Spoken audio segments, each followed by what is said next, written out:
Welcome to In Our Community. I'm Suzanne Barnett, your host, and I am so pleased and honored to introduce my two guests today.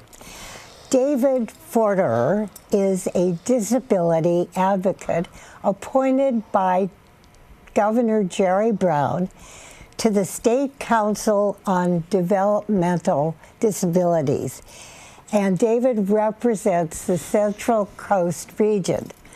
My other guest is Wayne Glusker, is a professional photographer who has been assisting David with his advocacy work since 2009.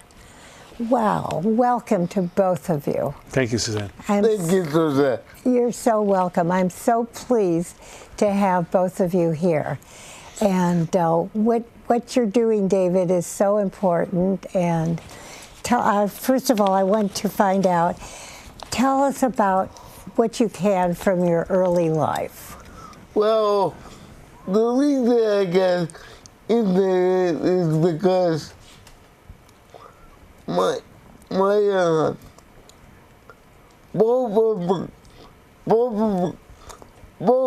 of my families were adopted. One of my families were very patriotic.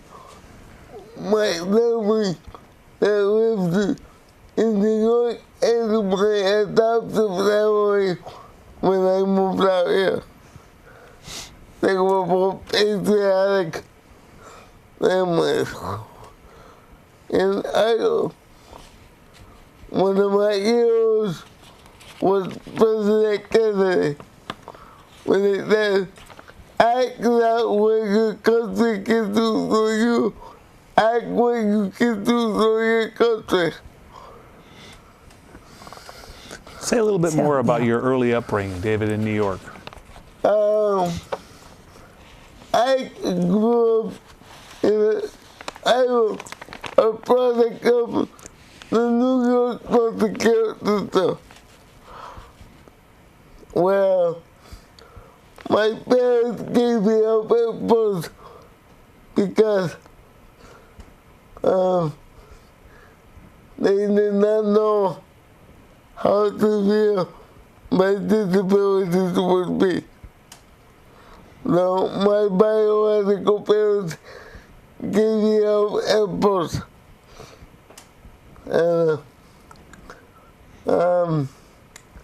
Then I became a ward of New York State. And I grew up in the New York foster care system. But I was only in one foster home until I got adopted by my dad, Jim Forderer. Here in California. Yeah. Okay. Yep. Yeah, so the two people that fostered you in New York, say a little bit about them. Who were they? They were a married couple, and they took care of lots of kids over the years, and they had 3 of their own biological children. Right. And what did they do in life? The father was? The father was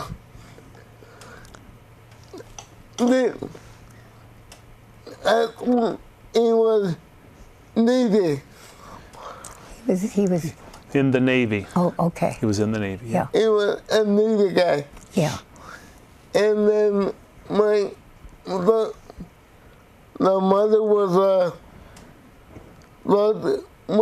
my foster mom was a stay-at-home mom because they were both a product of the Depression and World War II. they grew up, they were a young couple at that time. I see. They were also very Patriotic. and political, right? Yeah. Didn't you used to tell me that you'd sit around the dinner table and talk politics? Yeah. So I think that was his early introduction. So how old were you at that time, David? Like 5 or 6. 6 years old it started. Yeah. Okay. Really becoming entwined in politics by his parents, his foster parents, who believed that everybody was equal, and they believed that this country was the best country in the world. Period. Yeah. And the father, being the foster dad, being in the military, sparked David's interest in the military, right? Yeah. What would you be doing if you weren't disabled? I would be an officer in the United States Marine Corps. The Marines. You like them better than the Navy. Yeah. They're tougher. No, my foster brothers were both Marines. I see. Yeah. And they took me around their parties, you know. The Marines are my guys. And also, Marines in the Army's okay too. I see. The Army's okay. Well, you're such an all-American, right? And David, can we go on from there? Yeah. Okay. So not only were you interested in the service, but how did you become interested in politics? That is,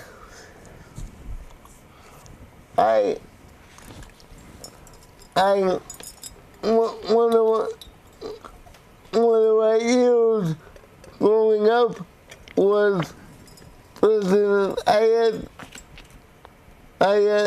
had 2 Labor presidents. One I mentioned already was President Kennedy, and the other was President FDR. And I bet you have so much knowledge about those people, those presidents. Oh, yeah. Yeah. Isn't that interesting how some people are just so into politics, and you still are, right? Oh, yeah. Yeah. So at age, what age did you leave New York, and then you were adopted by your California mom and dad? 10. But when we go back to New York for a moment, even when I was a kid, I was a politician. Because I was one of the best known kids in my neighborhood. As a politician?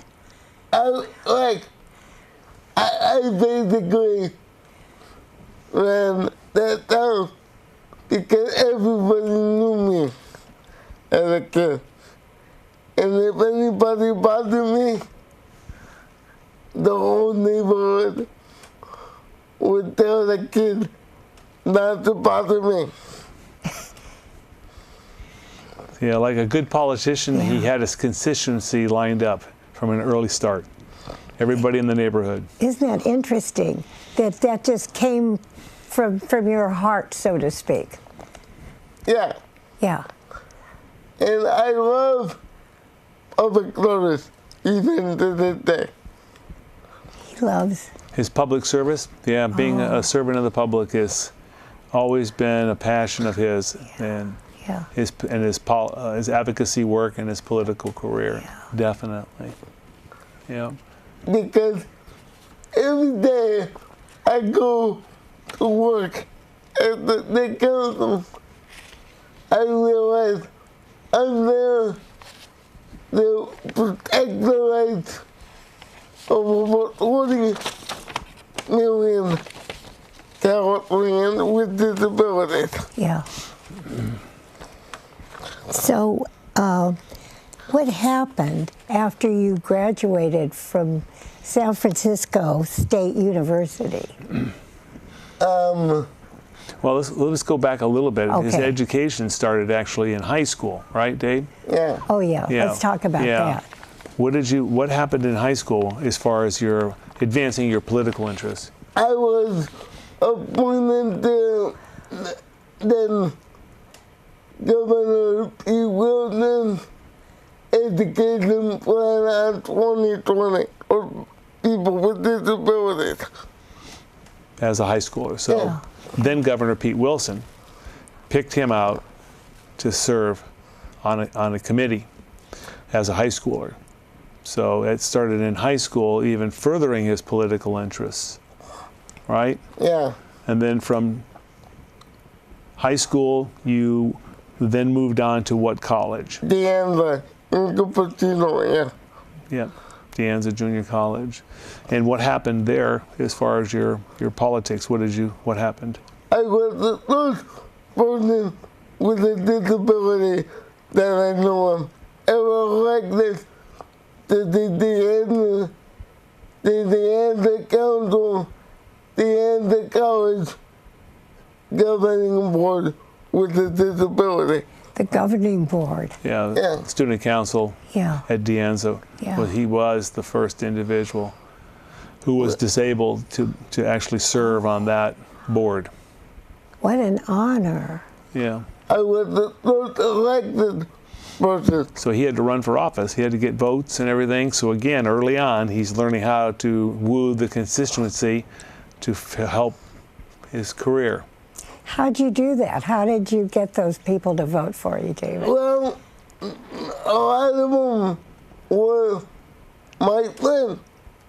Because you have to understand, I am a very gregarious person, as you can know. And I can talk to anybody. And that's why I love to do what I do, which is promote the protection and interest of people like myself with Yeah. disabilities. Yeah. Yeah. And to do that, you have to be able to talk to people. Yeah. Yeah. Yep. And it just comes from your heart. Yeah. Yeah. How do you feel, David, when this happens to you? What? That you know, your successes, that you get through all this. Hey, I'm not doing this by myself. I got people like Wayne, Yeah. people like the executive director of the council. I got the chairwoman of the council. They all, and I am perfectly, and I got the governor of this state that is willing to give me the opportunity Yeah. and the honor to serve and help me. These people I mentioned earlier, they help me love the people of this day. The people of California. Very true. And isn't it true that with a disability, that doesn't mean that you have a disability psychologically, No. Yeah. right? Disabilities come in many forms. It's pretty obvious to see that David is disabled in the sense that he's in a wheelchair. Yeah. But there are disabilities that affect the mind. Mental illness is very hard to determine in individuals. Yeah. Of course, autism is on a sharp rise. That's very difficult to determine at some points in some people, the Asperger's particularly. Yeah. They appear to be very, very normal, and it could be just something as a loud noise that sets them off. But even though David is disabled and requires 24-hour care, his mind is sharp as a tack. That's what I mean. And his passion is politics, and that shines through in his advocacy work and the trust in the people here in the California, right, Dave? Yeah. That trust in you, all the people. Especially the people of California and the governor of the state. I have the trust of the governor of the state. And for me, that really means a lot. Well, even before the governor appointed you, which we can talk about later on, let's go back to your De Anza days. From De Anza College, you moved on to where for your education? Then when they got there. So you ended up having to leave the valley here, right? And you moved to San Francisco, right? Right? Yeah. Which is a big move for somebody who's disabled. It's not something you just pack up your goods and go, right? You've got to find care. You've got to rearrange people to take care of you, especially David, because he does require 24-hour around-the-clock care. So you moved to San Francisco. Yeah. Became a student at San Francisco State, studying what?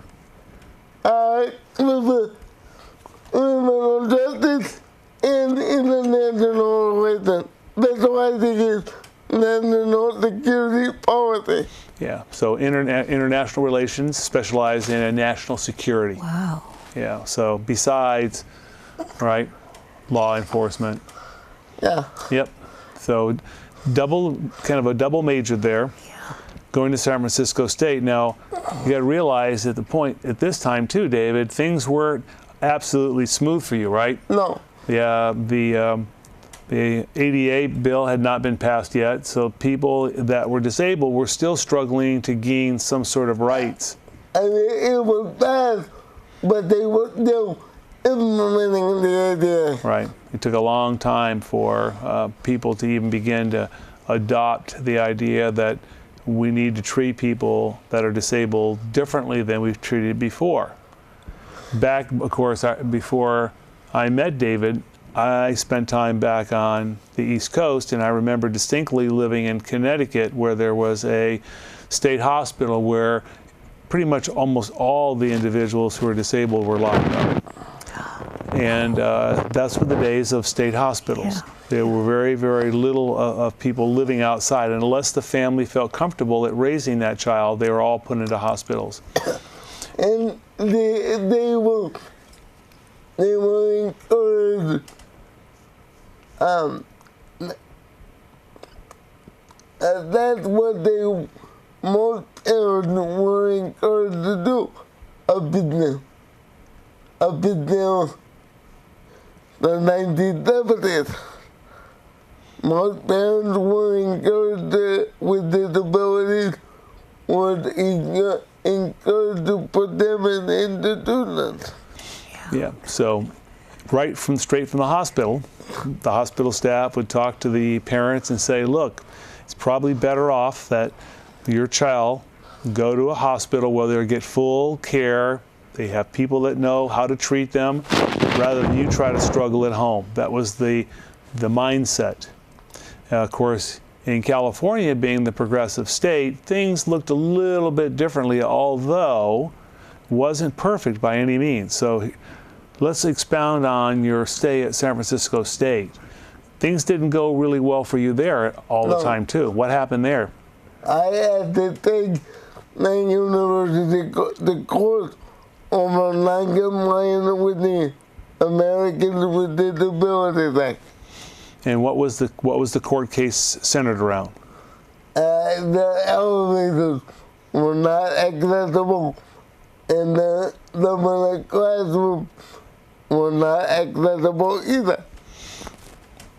So still to this day, we have buildings in not only California but across the United States that have not really complied to the ADA law. There are many places, restaurants, office buildings that are antiquated, some from the 60s, 70s, maybe even 80s, that are not up to compliance that allow someone in a wheelchair to readily be able to negotiate the building itself. So David, as a student at San Francisco State, had to take the university to court to force them to be able to comply and make doors bigger to get through, classrooms easier to negotiate, and the elevators big enough to get a wheelchair in it. And even put elevators that control down low enough that I could reach them to get to class. Yeah, so imagine the controls up too high, even with his limited range. Yeah. They have to be down low for him to be able to operate the elevator. Otherwise, I got stuck in the elevator because I could not get anybody to open the door so I could get out of the elevator. Yeah. But David, if you never did anything else, what a story that is. My goodness. David, you're a hot guy. oh yeah, he is. Oh, just for a moment. Wayne, how did you meet David? Well, interestingly enough, my wife's family attended a Methodist church in Los Altos United Methodist. And we had we had two boys that we raised, and both boys wanted to go there because of their youth program. And while there, of course, I knew about David's family, Marion and Jim, his mom and dad, who adopted him. And they have a great story, of course, because of the number of boys they adopted. They adopted 27 different boys on their own. And one day when we were at church service, I didn't see David that often, but he did come occasionally. And this particular time, he came up to me and basically said hi and wanted to know if I'd be interested in helping him with a board that he was thinking about joining. So I innocently enough asked, well, how much time are we talking about? And he said, well, they meet once a month for 2 hours. I thought to myself, sure, Yeah. I could do that. Yeah. Now, I knew about a couple of his other brothers who I would see regularly. One of them, Kyle, who was also disabled, he was a little older than little younger than my oldest son, and just slightly older than my youngest son, but my youngest son took to him. So I knew a lot about him because my sister-in-law, my wife's sister, they would hang around a lot with Kyle because of their children were very interested in being with him. And I knew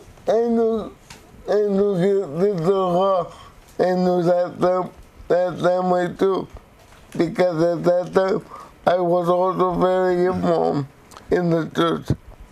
Right, in the youth group Yeah. and in the church. And both my sister-in-law and husband were very, very active. They have 3 children, and they all went to Los Altos and became part of the youth program. So they were very familiar with David's family, the Forderer Aiken family.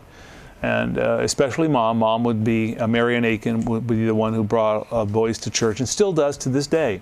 So I started with David with just thinking that we'd only be together once a month for 2 hours. And little did I know that my life would radically change. Yeah. Because the interesting thing about me joining David is, in my family, there is no one disabled. So I knew, let's say, nothing about the disabled community, literally other than just knowing that people are disabled, but I didn't know it to what level, what the different types of disabilities affected. And through David, of course, and his willingness to share with me his passion, my passion grew for being an advocate also.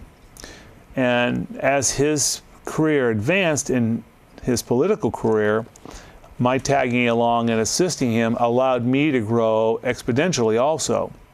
So David, the first board that he joined was what? San Andreas Regional Center. So the San Andreas Regional Center is one of 21 regional centers across the state of California. And the regional centers are the funding source for the disabled population. So David's housing, his meals, his care is all funded through the regional center. And because California is such a large state, there are many more regional centers than a typical state like New Jersey or Minnesota. And these regional centers all have directors and all have staff that individually meet with the clients like David and help support them to be a full, included individual in the community. And David felt, well, why don't you tell the story how grateful you were about the regional center that you then what? I felt so grateful to the agency that their own mission, their own reason to be in existence was to promote the independence of people with disabilities. Yeah, he was so thrilled that they were willing to take the time as individuals. The staff is pretty big. They've got a couple of hundred people that work in the agency. And these guys work hours and hours. Yeah, many of them work 50-hour weeks, 55-hour weeks, serving the disabled community. Yeah. Guess what? Yeah. We are just about to end this show. So we are going to do another show because we still have so much to talk about. Great. But I want to thank you, David. I'm really, really, really impressed with you.